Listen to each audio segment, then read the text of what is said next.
ఎరా వీళ్ళు ఎప్పుడు చేసుకుంటావు? ఇప్పుడప్పుడే అవ్వదు నాన్న, ఇంకా సెటిల్ అవ్వాలి. జాబ్ స్ట్రెస్నే హ్యాండిల్ చేయలేకపోతున్నాను. ఇంక వాళ్ళకేం టైం ఇస్తాను నాన్న? కాదు రే, నీకేమన్నా రోగిష్టి తల్లి, కామిష్టి తండ్రి, పెళ్లి కాని చెల్లి, పనికి మళ్ళీ తమ్ముడు లాంటి దిక్కుమాలిన సినిమా కష్టాలు ఉన్నాయట్రా. స్ట్రెస్, సిటీ బస్ అంటా సోది గౌరులు చెప్తున్నావు, సోళ్ళు నా కొడకని. అబ్బా అది కాదు నాన్న, చాలా ఇబ్బందులు ఉంటాయి తెలుసా. ఒక్కోసారి పని అయ్యేటప్పటికి అర్ధరాత్రి అవుద్ది.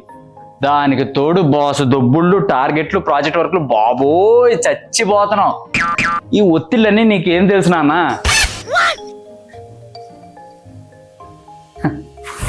అవును సార్, అసలు నాకు ఒత్తిడి అంటే ఏంటో తెలుసా? ఒత్తుతుంది తప్ప.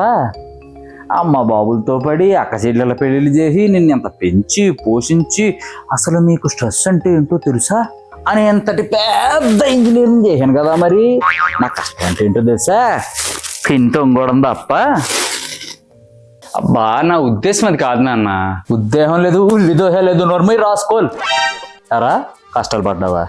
నేను పడిన కష్టాలు తిరుపతి కొండంత ఉంటే నువ్వు పడిన కష్టాలు మణికొండంత కూడా ఉండవురా.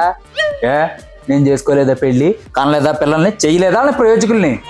ఎప్పటికి బండి ఎక్కానంటే వ్యాపారం నుంచి వ్యవసాయం దాకా ఏ పనైనా చిట్టికి నేలతో చక్క పెట్టేస్తాను రా. అది నేనంటే.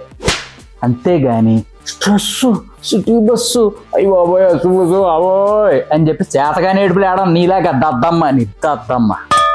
బాబోయ్ నాన్న, నువ్వు రోజు రోజుకి బావగారు బాగున్నారులో కోటలాగా నేనంత పడ్డంతో పోల్చుకుంటే నువ్వు పడ్డమంటరా హే అన్నట్టు అయిపోతున్నావు తెలుసా. నేను కోటనే రాసాను, నువ్వేటో తెలుసా? నా కొడుకు శ్రీహరివి. అమ్మాయి అనుకుని గేదికి ముద్దెట్టే వయసు అన్నది. నీ ముందు అందరూ ఎదవలేక కనబడతారులే కానీ సర్లే నాన్న, పెళ్లి చేసుకుంటానులే దెబ్బకి ఇంకా.